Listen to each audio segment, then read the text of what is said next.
ខ្ញុំចុះទៅដល់ខ្ញុំគ្រាន់តែចង់ទៅដល់ខ្ញុំឃើញខ្មោចមិនគេខ្មោចរណោករទេលដូចជាគេសម្រាប់នៅក្នុងសម័យប៉ុលពតចឹងបងប្អូន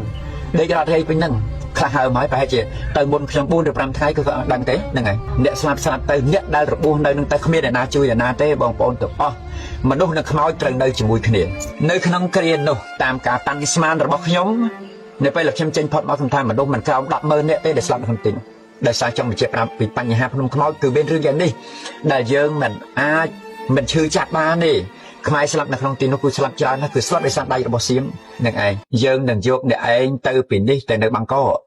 អញ្ចឹងទេវាមានភ្លៀងនេះខ្យល់មកទៅនាំឲ្យមានការលំបាកអញ្ចឹងយើងនឹងយកពួកអ្នកឯងនេះទៅនៅបាងកកយើង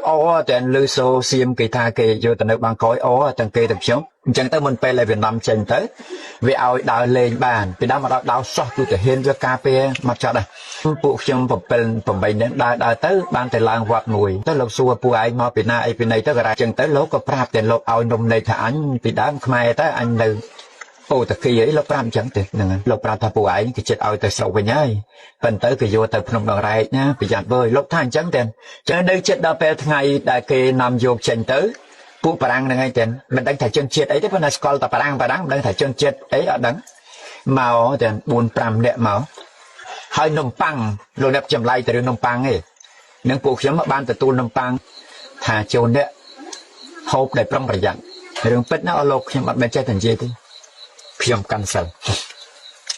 ទៅដល់ស្ថានីយ៍ប្រេងមួយឡានចាប់ផ្ដើមចាក់ប្រេងនៅពេលដែលឡានចាក់ប្រេងនៅក្នុងពេលនោះយើងឃើញប្រជាពលរដ្ឋសៀមមកគេនាំបាយមកបាយបង្អែមទឹករួចហើយយកមកហុចឲ្យគ្រប់គ្នាចឹងប៉ុន្តែគេអត់និយាយទេប៉ុន្តែវាជាកុសលបាយខ្ញុំមានតែនិយាយខ្មែរថាគេឲ្យអ្នកឯងតែស្រុកវិញហើយប្រយ័ត្ននិយាយប៉ុណ្ណឹងលោកអ្នកសប្បុរសទាំងឡាយអត់និយាយច្រើនទេគាត់និយាយប៉ុណ្ណឹងឯងហើយចឹងទៅក៏ឡើងទៅវិញទៅឡើងឡានហ្នឹងទៅ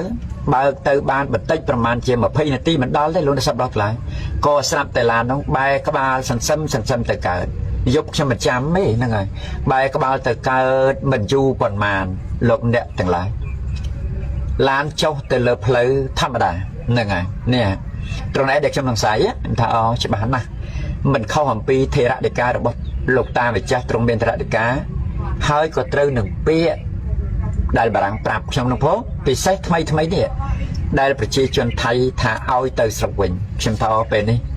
គឺច្បាស់ 100% នោះគឺខ្ញុំសន្មតថាជាផ្លូវទៅកាន់កំពូលភ្នំដងរែកមែនតាមេក្រូស្រែកថាអ្នកទាំងអស់គ្នាត្រូវចុះពីឡានឲ្យឆាប់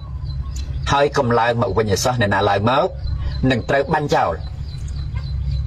នេះអស់លោកទាំងឡាយពេលនេះឲ្យដែលយើងទាំងអស់គ្នាស្រឡុតឆ្លងកាំងទេមានពួកទាហានមានអាវខ្លះមានអាវជាទាហានមានខោស៊ីវិលហ្នឹងទៅនេះខ្លះកាន់បេកាន់អាកាដល់ពេលអញ្ចឹងទៅពួកយើងទាំងអស់គ្នាចុះមកហើយវាប្រាប់ឲ្យដើរទៅតាមផ្លូវនោះវាឲ្យផ្លូវដើរទៅបន្តិចទៅបានទៅដល់កន្លែងមួយទំហំដីធំស្រឡះល្វឹងប្រមាណជា1ហិកតាបាទដែលប៉ាត់ទៅដោយលួសបន្លាច្រើនចន់ហើយមានសម្ពុតខោអាវខ្លះនៅទីនោះរត់រាយហើយទីពីនោះក៏មានកន្លែងដែលគេកប់ខ្មោចថ្មីណាខ្លះត្រឹមខ្លះទៅឃើញថ្មីខ្លះឃើញចាស់ប្រហែលជា 4-10 ថ្ងៃណាហ្នឹងហើយទីនោះឯងគឺជាទីកន្លែងដែលគេត្រូវបញ្ជូនពលរដ្ឋដែលរត់ទៅនោះមានប្រាថ្នាចង់ទៅនៅប្រទេសទី3មុនពួកខ្ញុំដើរមកខ្ញុំនឹកឃើញថាសេចក្តីស្លាប់មានមកដល់ពួកយើងហើយដើរចុះមកបងប្អូនទាំងអស់សូមទានមេត្តាជ្រាបទាំងសង្វេគណាកន្លែងខ្លះឃើញទៅតែស្លាប់ថ្មីប្រជាជនខ្មែរយើងកន្លែងខ្លះទៀតអត់តាន់ស្លាប់ទេស្រែកថាយកខ្ញុំទៅផងអស់លោកគាត់មើលសង្វេគប៉ុណ្ណាចំពោះខ្ញុំខ្ញុំលើកដៃសំពះថាខ្ញុំអាចយកអ្នកទៅរួចទេព្រោះមិនដឹងគោលដៅថាទៅខាងណាអញ្ចឹងផ្លូវដើរចុះពីកន្លែងឡានមកប្រមាណជា1គីឡូផ្លូវតក់ដូចជាយើងដើរមនុស្សរាប់ម៉ឺនសែននាក់ទេខ្ញុំសង្វេគតក់ស្លុតយ៉ាងខ្លាំងក្រៃលែងដើរមកមនុស្សស្លាប់ខ្លះរស់ខ្លះអ្នកពិការខ្លះដែលអាចដើរមិនរួចអីគឺនៅនឹងអាចនិយាយបានខ្លះដេកត្រូវបានពួកយើងដាក់ទឹកដាក់អីឲ្យគាត់ពិសានឹងប៉ុន្តែមិនដឹងថាគាត់ស្លាប់ឬរស់ពេលយើងដើរមកនៅពេលដែលយើងដើរចម្ងាយប្រមាណជាង1គីឡូដើរមកនោះក៏ស្រាប់តែខ្ញុំនិងពួកខ្ញុំទាំងអស់គ្នាឮសូរសន្ធឹកហ្មងទៅយើងឮសូរសំឡេងផ្ទុះក្របបែកម្ដងកន្លែងនោះគឺផ្ទុះក្របបែកតាមដំណឹងថាសៀមមកយកទៅដាក់នៅនឹងហើយឲ្យយើងចុះទៅហ្នឹងរឿងពិតទេ นำគ្នាចុះទៅប៉ុន្តែមិនមានអ្វីចុះទេគឺយើងចុះតាមដើមឈើចុះតាមពួរឈើធ្វើចណ្ដើស្វាយរវើអីព្រោះផ្លូវពីកន្លែងនោះទៅគឺដាច់ថ្មិលដូចជាយើងច្រាំងចោលចឹងមិនអាចចុះឲ្យបាននំគ្នាចុះស្រោតទៅទៀតបានទៅចិត្តមែនតែនគិតទៅកម្ពស់ប្រហែលជា10 ឬ 20 ម៉ែត្របានយើងមើលទៅឃើញសុទ្ធតែមនុស្សសំឡេងកឹកកងសំឡេងស្រែកធ្ងោត្រហោយំយើងលឺសូរដូចជាសំឡេងទឹកហូរតាមពិតមិនមែនគឺជាសំឡេងមនុស្សយ៉ាងច្រើនជាទីបំផុតហើយយើងក៏លឺសូរសំឡេងផ្ទុះជាប្រកដីមែនកន្លែងដែលគេឲ្យយើងចុះទៅមានទង់មួយធំណាស់ទេទង់ពោសទៅតឹងប្រមាណជា3 ម៉ែត្រនឹងឯបណ្ដោយ5 ម៉ែត្រវាដោតនៅលើដើមឈើប៉ុន្តែនៅក្បែរនោះគឺប្រហែលជាសិតតែក្របបែកព្រោះមនុស្សស្លាប់ច្រើនណាស់ខ្ញុំទៅទេខ្ញុំចុះទៅដល់ណាខ្ញុំគ្រាន់តែចុះទៅដល់ខ្ញុំឃើញខ្មោចមុនគេខ្មោចរណោករទេលដូចជាគេសម្លាប់នៅក្នុងសម័យប៉ុលពតចឹងបងប្អូនដេករត់ហេពេញហ្នឹងខ្លះហើមហើយប្រហែលជាទៅមុនខ្ញុំ4 ឬ 5 ថ្ងៃគឺគាត់អត់ដឹងទេហ្នឹងហើយពីព្រោះដំណើរនៃការទៅនេះមិនទៅរួមគ្នាទេខ្ញុំប្រហែលទៅក្រោយគេតែត្រូវពវេដឹកទៅខ្ញុំចុះទៅទៀតចុះទៅដល់ខ្ញុំប្រាប់មិត្តភ័ក្តិរបស់ខ្ញុំទាំងអស់គ្នាថាយើងអត់ត្រូវដើរទៅកន្លែងណាដែលមីនមិនតាមផ្ទុះទេពីព្រោះដឹងថាសិតតែជាចំការមីនហើយបន្តិចទៀតលឺសូរផ្ទុះអូភក់លឺសូរបឹងអញ្ចឹងទៅស្លាប់ប្រមាណអ្នកអញ្ចឹងទៅខ្លះស្រែកមកប៉ុណ្ណេះអ្នកប្រងអ្នកទៅអ្នកស្លាប់ទៅអ្នកដែលរបួសនៅនឹងទៅគ្មានអ្នកណាជួយអ្នកណាទេបងប្អូនទាំងអស់មនុស្សនិងខ្មោចត្រូវនៅជាមួយគ្នានៅក្នុងពេលហ្នឹងណាមនុស្សនិងខ្មោចក៏នៅជាមួយគ្នាណានៅក្នុងពេលឯងមិនយូរប្រហែលយប់មកដល់ខ្ញុំដេកនៅក្នុងទីនោះនេះគឺជារឿងពិតខ្ញុំដេក4 នាក់ទល់ខ្នងគ្នាយកខ្នងទល់គ្នាណាបាទយកខ្នងអង្គុយទល់គ្នាដេកបើកភ្នែកស្មើណាក៏ឃើញខ្មោចនៅក្នុងទីចំពោះមុខខ្ញុំដែរបងប្អូនអត់ជឿទេមិត្តភ័ក្តិមិត្តអតីតទៀតក៏ដូចគ្នាហើយបងប្អូនប្រជាពលរដ្ឋនៅជុំវិញនឹងដែរដូចគ្នាទាំងអស់គាត់ដេកយ៉ាងម៉េចយើងអត់បានដឹងនៅពេលនេះយើងអត់បានទៅសង្កេតពិនិត្យមើលដល់ណាដេកយ៉ាងម៉េចយ៉ាងណាយ៉ាងម៉េចគឺអត់មានទេគឺធ្វើយ៉ាងណារោគតែសេចក្តីសុខរៀងនឹងខ្លួនណានឹកសម្បូររំដល់គុណម៉ែគុណឪសពសារពើអស់ហើយទៅបន្តិចទៅអ្នកណាដែលឈ្មោះឈ្មោះលការរកកន្លែងស្រួលដេកលើសោកផ្ទុះមានធោកឡើងស្រែកអូយ៉ាងទៅហើយអ្នកណាសសល់ទៅលិចទៅកើតផ្ទុះមាន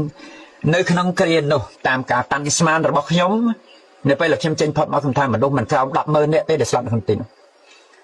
កន្លងមកតែស្អែកឡើងភ្លឺឡើងយើងអត់មានអីលុបមុខលុបមាត់អីទេបងប្អូនទាំងអស់ទឹកគឺសុទ្ធតែឈាមស្អុយ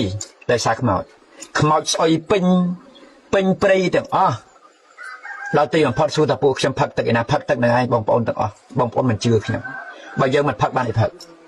ស្រេកឃ្លានពេកផឹកទៅមានរឿងច្រើនទៀតប៉ុន្តែខ្ញុំអត់និយាយច្រើនទេដោយសារចង់បញ្ជាក់ប្រាប់ពីបញ្ហាភ្នំខ្មោចគឺមានរឿងយ៉ាងនេះដែលយើងមិនអាចមិនឈឺចាប់បានទេខ្មែរស្លាប់នៅក្នុងទីនោះគឺស្លាប់ច្រើនណាស់គឺស្លាប់ដោយសារដៃរបស់សៀមនឹងឯងប៉ុន្តែប៉ុណ្ណោះតើសោទេនេះអាស្លាប់ដែលមិនបានចុះមកមានខ្លះម្ដាយចោលកូនចោលម្ដាយយ៉ាងណាយ៉ាងណាខ្ញុំបានពីពួកនេះខាងដើមមានច្រើននៅក្នុងពេលដែលផ្លូវយើងធ្វើដំណើរមកនឹងយើងមិនអាចជួយឲ្យបានណាទោះបីគាត់លើកដៃសំពះយើងយ៉ាងណាយើងមានចិត្តធ្វើយ៉ាងណាក៏ដោយចេះយើងយកយ៉ាងណាបើយើងអត់មានគោលដៅយើងមិនដឹងយើងមកយ៉ាងម៉េចរួចអ្នកទាំងអស់នោះក៏ស្លាប់បន្តិចទេនៅលើផ្លូវដែលចុះមកនឹងប៉ុន្តែនៅកន្លែងដែលចុះមកដល់កន្លែងបរិវេណដីធំប្រមាណជា3-4 ហិកតាហ្នឹងគឺសុទ្ធតែខ្មោចទាំងអស់គ្មានតាណាមិនមានខ្មោចទេដោយសារតែការរកកន្លែងសម្រាប់ផ្ទុះមីនដែលពួកវាដាក់មិនតិចក្រាបទេផ្ទុំមានធ្វើឲ្យស្លាប់គោលើគ្នានៅក្នុងទីនេះឯងនេះឯងជារឿងមួយដែលយើងមានសេចក្តីសោកស្ដាយជាទីបំផុតនេះសម្រាប់អស់លោកដែលលោកមិនបានទៅទីនោះប៉ុន្តែបើអស់លោកបានទៅទីនោះលោកនឹងបានឃើញទស្សនវិជ្ជានឹងទោះបីជាលោកមិនដឹងពុស្នាក៏លោកបានឃើញទស្សនវិជ្ជានឹងយ៉ាងពិតប្រាកដដែលគួរឲ្យយើងទាំងអស់គ្នាជឿចាប់យ៉ាងខ្លាំងក្រៃលែងឯងដែលគេឲ្យឈ្មោះថាភ្នំខ្មៅចាប់តាំងពីពេលនោះមក